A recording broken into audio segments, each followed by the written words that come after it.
भारत के एक शांत गांव में 5 दोस्तों आदर्श, तुषार, अभिषेक, संदीप और हर्ष ने अक्सर जंगल की गहराइयों में घूमने का आनंद लिया। ये पांचों बचपन के दोस्त थे और उनके बीच की दोस्ती बहुत गहरी थी। गांव के लोग उन्हें हमेशा साथ देखते थे और उनकी दोस्ती की मिसाल दी जाती थी। एक दिन जब वे जंगल में गहराई तक गए तो उन्होंने एक भुला हुआ मंदिर ढूंढ निकला जो कि उगने वाले पौधों से ढका हुआ था। यह मंदिर बहुत पुराना था और ऐसा लग रहा था जैसे सदियों से किसी ने इसे नहीं देखा हो। वहां का वायु भारी था और सड़ांध की हल्की गंध फैली हुई थी। यह गंध उन्हें असहज कर रही थी, लेकिन उनकी जिज्ञासा उन्हें आगे बढ़ने से रोक नहीं पाई। जैसे ही वे अन्वेषण कर रहे थे, अभिषेक ने एक धूल भरी पुरानी मूर्ति पाई। यह मूर्ति बहुत ही रहस्यमयी थी और ऐसा लग रहा था जैसे यह किसी प्राचीन समय की हो। लेकिन जब संदीप द्वारा सुझाए गए एक अनुष्ठान को उन्होंने बिना सोचे समझे किया, तो वे अनजाने में कुछ प्राचीन को जागृत कर देते हैं। यह अनुष्ठान बहुत ही अजीब था और उन्होंने इसे मजाक में किया था, लेकिन उन्हें नहीं पता था कि इसके परिणाम कितने भयानक हो सकते हैं। छायाओं में से एक भयानक आत्मा प्रकट हुई, जिसकी खाली आंखें अंधेरे को चीरती थीं। यह आत्मा बहुत ही डरावनी थी और उसकी उपस्थिति ने सभी को हिलाकर रख दिया। भीतर फंसे हुए एक एक करके वे अंधेरे में खो जाते हैं।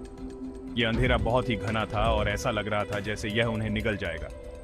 वे गांव लौट आए, अपने दोस्तों की चीखों से परेशान। मंदिर अब शांत था। यह शांति बहुत ही भयानक थी और ऐसा लग रहा था जैसे कुछ बहुत ही बुरा हुआ हो। सिर्फ 2 ही बचे, हमेशा के लिए अपने खोए हुए आत्माओं का बोझ ढोते हुए। यह बोझ बहुत ही भारी था और उन्होंने इसे अपने जीवन का हिस्सा बना लिया था। और रात में वे अभी भी अपने दोस्तों की मदद के लिए पुकार सुन सकते थे, जिज्ञासा की कीमत का एक ठंडा यादगार। यह पुकार बहुत ही दर्दनाक थी और उन्होंने इसे अपने जीवन का हिस्सा बना लिया था। आदर्श, तुषार, अभिषेक, संदीप और हर्ष हमेशा नई जगहों की खोज में रहते थे। वे अक्सर गांव के बुजुर्गों से कहानियां सुनते थे और उन कहानियों के पीछे के रहस्यों को जानने के लिए उत्सुक रहते थे। एक दिन जब वे सभी गांव के चौपाल पर बैठे थे, तो उन्होंने एक पुरानी कहानी सुनी। यह कहानी एक प्राचीन मंदिर के बारे में थी जो जंगल के बीचों बीच स्थित था। गांव के एक बुजुर्ग ने उन्हें बताया कि यह मंदिर बहुत ही रहस्यमयी है और वहां जाने वाले लोग कभी वापस नहीं आते। यह सुनकर सभी दोस्तों के मन में उस मंदिर को देखने की इच्छा जाग उठी। उन्होंने तय किया कि वे अगले दिन उस मंदिर की खोज में जाएंगे। अगले दिन सुबह सुबह सभी दोस्तों ने अपने बैग पैक किए और जंगल की ओर चल पड़े। वे सभी बहुत उत्साहित थे और उन्हें इस बात का बिल्कुल भी अंदाजा नहीं था कि उनके साथ क्या होने वाला है। जंगल बहुत ही घना था और वहां का रास्ता बहुत ही कठिन था, लेकिन उनकी जिज्ञासा और उत्साह ने उन्हें आगे बढ़ने से नहीं रोका। वे धीरे धीरे जंगल की गहराइयों में प्रवेश कर गए। कुछ घंटों की यात्रा के बाद उन्होंने एक प्राचीन मंदिर देखा। यह मंदिर बहुत ही विशाल था और उसकी बनावट बहुत ही अद्भुत थी।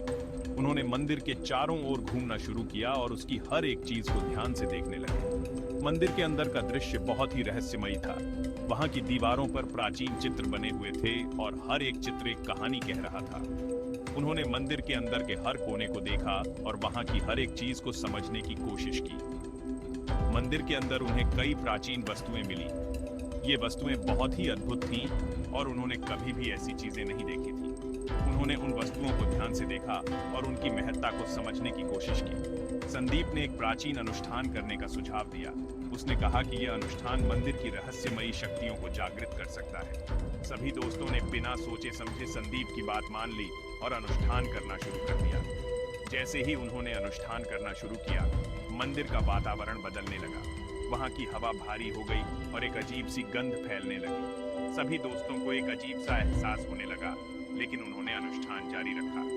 अचानक छायाओं में से एक भयानक आत्मा प्रकट हुई। उसकी उपस्थिति ने सभी को हिलाकर रख दिया। उसकी खाली आंखें अंधेरे को चीरती हुई दिखाई दे रही थी और उसकी उपस्थिति ने सभी को भयभीत कर दिया।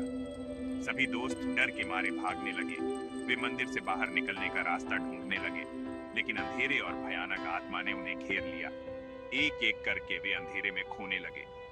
जब दोस्तों के वापस न लौटने की खबर गांव में फैली, तो गांव के लोग उनकी खोज में जंगल की ओर चल पड़े। उन्होंने जंगल के हर कोने को छान मारा, लेकिन उन्हें दोस्तों का कोई सुराग नहीं मिला।